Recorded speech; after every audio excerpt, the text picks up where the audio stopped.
Can't do much better than that. I'm on my way out of Northfield Park. We raced 4 horses today at 3 different racetracks, 2 different states. We won them all.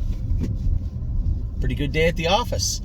The only blemish of the entire day, really, was a break by Hone the Tone, and you can't really blame the horse for that. He was hitting the race bike.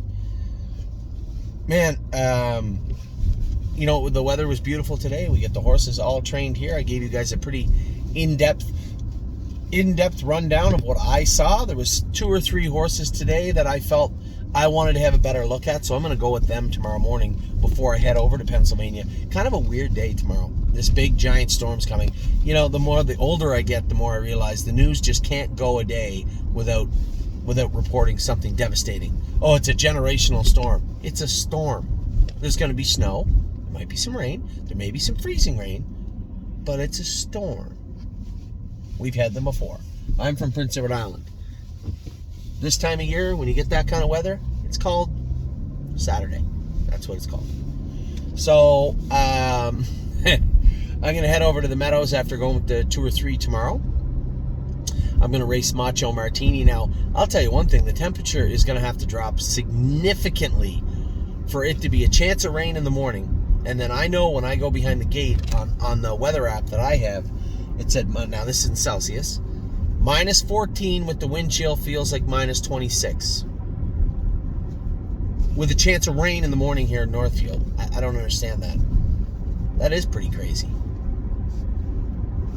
Either way, I'll get Macho Martini raced and then I'll head for home right away. I should be on the front end of the storm. I had a couple of you must be saying, "Oh, what are you going to do with the big storm that's coming?" Well, if it gets real bad, I can always pull over and stay in a hotel. Not really the end of the world. I'll be fine. So I'm going to head home tomorrow. We got lots more going on this week, but a great day today. Let's get to it. My Jazz. Now, bittersweet. I think that might be it for My Jazz, and that's frustrating to me because bringing those 2 mares back was horrible. It was nice seeing My Jazz win, right? She's such a sweetheart. Nice filly. But to see them struggle, Compass Rose has been awful. And to see My Jazz struggle right up until today, she looked a little bit like herself. Now, the reason I'm talking about stopping with her is, one, we're not going to get into the same problem where we did last year. We take the harness off them late. Obviously, that was on me. I want them ready to be bred the first time they're eligible to. The first day they're eligible to. And I want them ready to be bred, be in full. So, I'm going to take the harness off them early anyway. Compass Rose was pretty easy. She couldn't win a qualifier right now. So, and I'm gonna use my memory here, and I'm gonna remember her for what she was, not for the mare that we took back out of the field, tried to retrain, bring back to the races, and it didn't work out. Turn the page on that one. My Jazz did everything she could, won in 57, but has to go up into the numbers of 5,500, which is where Macho Martini was racing, and it's no easier here in Northfield. So if we had to race her, yeah, she can maybe do. And I made it as simple as I could for Tim. All right, Tim, if you're the race secretary, knowing what you know about that class, what are her morning line odds next week? He said 8 to 1 to 10 to 1. She's all done. Take the harness off her. So probably going to send old Jazzy Bear back out to Schaefer's in preparation of getting bred. Now, before I go any further, I had a wonderful question from Daryl, a good client of ours, said, you talked about breeding Kings County. Will there be a stud fee? No, and I'll tell you why. I mean, we can go back and forth about this, but at the end of the day, I have no interest in commercially breeding Kings County just yet. And I'm going to tell you why. Because every major farm in Ohio, even medium-sized farm in Ohio, has a son of Muscle Hill they're breeding. And in fact, some of them brought these horses in. Like you look at Midland Acres, brought in Ready for Money. They have no interest in touting Kings County. They couldn't do that. And I wouldn't expect them to. So, I want to breed our mares to Kings County. And as far as the stud fee goes, I mean, I have no interest in charging ourselves, for the people out there say, well, we want, what are you going to get? 1,500, 2,000, 3,000? I mean, 3-point blue chip was going to be 3,500, I think, or something. If you're blue chip, 5,000 or whatever the hell he was. I just want to breed our mares. No commercial breeding. you know what, if it works out well and it looks like people will be interested in Kings County next year, then fine. We can talk to a few farms. But if he isn't going to be supported by a good broodmare band, there's no point in breeding him commercially. Just breed our horses, right? And that's kind of where I'm at. I told Haley Moore, who houses our horses in Kentucky, she has a mare there. It may be the mother of the horse that we had a couple of years ago that Luke Blay bought. I don't know which one it is. I said, yeah, if you want to breed your mare to him, I'm sure it won't be a problem. Now, as far as that's easier said than done. One, we had to check the mobility of his sperm. That's important. We don't want to waste breeding time. So that's going to be checked next week. Secondly, it has to be collected. The horses have to be inseminated. I don't do that. I don't know how to do that. So there's fees and whatnot that are attributed to that. But as far as charging our clients or Haley a stud fee on Kings County, I don't really think it makes much sense. For what? I think we'll just breed him in-house. And if he continues to be Kings County, which by all accounts he would be, he seems to be defying all odds. The horse just keeps getting better and better and better. You don't know what kind of hell of a mile that was. 52-2, right on the freezing mark almost. I think one above or two above in December, right before Christmas, on a track that isn't a fast track. There's a reason that's the track record. It's not a super fast track date. So really, really proud of him. But I just don't think that there's any discussion needed of breeding stud fees of Kings County. I just want to keep it in-house, just our horses, nobody else's. That's like 5 mares. So that's Kings County. And speaking of Kings County, as I said, just won today with a new track record in Dayton, 52-2, a hell of a mile. Come right back about 40 minutes later, an hour later, with another huge mile from Good As Him. I like that horse. I thought when I drove him, the scouting report on him was, a moody bugger, doesn't really put out. I thought he raced well and raced very, very good again today, 55.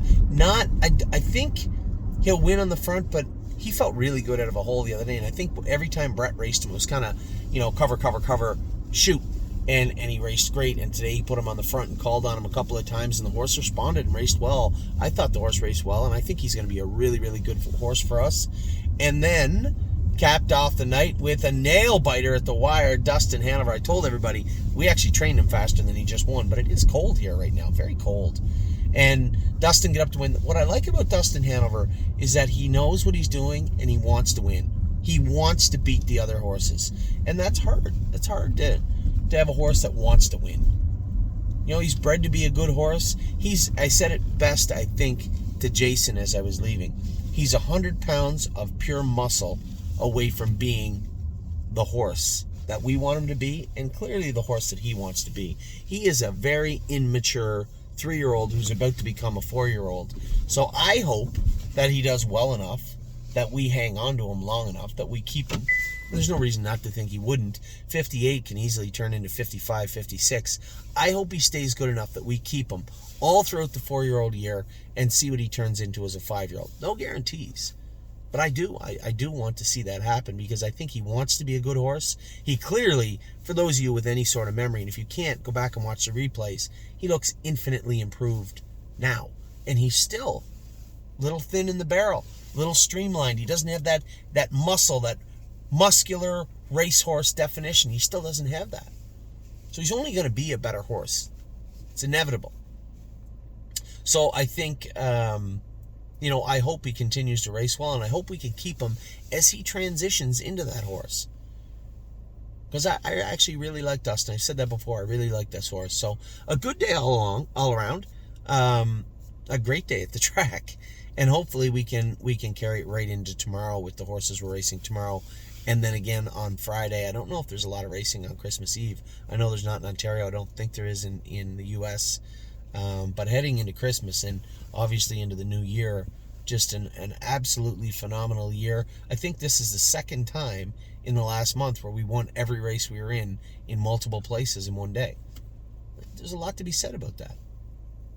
A lot of hard work goes into these horses. Cindy, Coldwater, who works, and Phil, who work on Dustin Hanover. They're going to be there till midnight tonight. They'll be in the barn tomorrow before I get there. So thanks to them and everybody else. The job that Stacy and Brett have done is just tremendous. They're just do such a good job on the horses. And then obviously Tim, just a great job with My Jazz in the Meadows. So as I said, that might be it for My Jazz, which is fine. It's not the end of the world. I think preparing her to be ready to be bred, preparing her to get in foal immediately, both her and Compass Rose DC, is absolutely imperative for us. I don't want to have any June foals. I want to have them in foal and ready to foal out February, March of next year. So I will speak to I'll speak to Wayne and Jacob tomorrow about getting them. I'm going to get the 3 horses that Tim has right now: Cutie Cumber, Austral Hanover, and Tailgate Buzz. Bring them back to Northfield. Bring 2 more horses in from Pennsylvania, in from Schaefer's Farms to Tim's to begin training back. And then, unfortunately, we are going to bring Locatelli over to the Meadows next week. Just not much we can do about it. If they're not going to fill the Open, we can't just stand around. You know, it's wonderful to have a horse that just won in 50 and 4. It's wonderful to have a horse that can compete and win the Open. But it really sucks when the Open doesn't fill, and we can sit and cry about it, or we can just move forward. And I think somebody said to me tonight, he should go to the Meadowlands. He's absolutely not going to the Meadowlands. He's not going to the East Coast. He's going back to Ontario when they start getting their act together and filling that Open. And by bringing him away, it's not really the end of the world. I mean, to fill the race in the preferred that they have right now, there's 2 horses entering every week: HP Mama B and Locatelli. That's it. The rest of them are just patchwork. You know, we have Resolute Bay, Looks Like Money. Right now, White Tiger. There's 3 horses that we can race in a preferred in Ontario right now. The way that they're the horses that are entering in there. So I'm certainly not worried about that. But we got to get this horse going. You know, for him to sit 3 weeks after such an incredible mile is just a travesty, and it's nobody's fault. It's just the way it shook down. So Locatelli will be heading to the Meadows for at least 1 or 2 races, and we'll aim to get him back to Ontario. But no, he's not going to the East Coast. I'm not saying him in New Jersey. You know, that's the deepest end of the water. I know everybody says, well, he won the race in Woodbine. That's awesome. Cool. Some real heavy hitters waiting for him at the Meadowlands, and he's not going there yet. We'll race him at the Meadows. As I said, once or twice. Hopefully we have some luck, and then he can go back to Ontario, and hopefully they start filling the Open in their preferred handicap. So with that, I'll let you go. We're doing the best we can, but we're having a hell of a run. And another great night at the office for the stable.ca. So great job again, Stacy and Brett. Great job, Tim. Great job, Jason, Cindy, everybody that takes care of these horses, especially now. It's Christmas time. They mean a lot to us. They work really hard for us, and without them, there is no us also. So thank you all, the owners and the caretakers, trainers of all the horses that won tonight. Keep up the good work.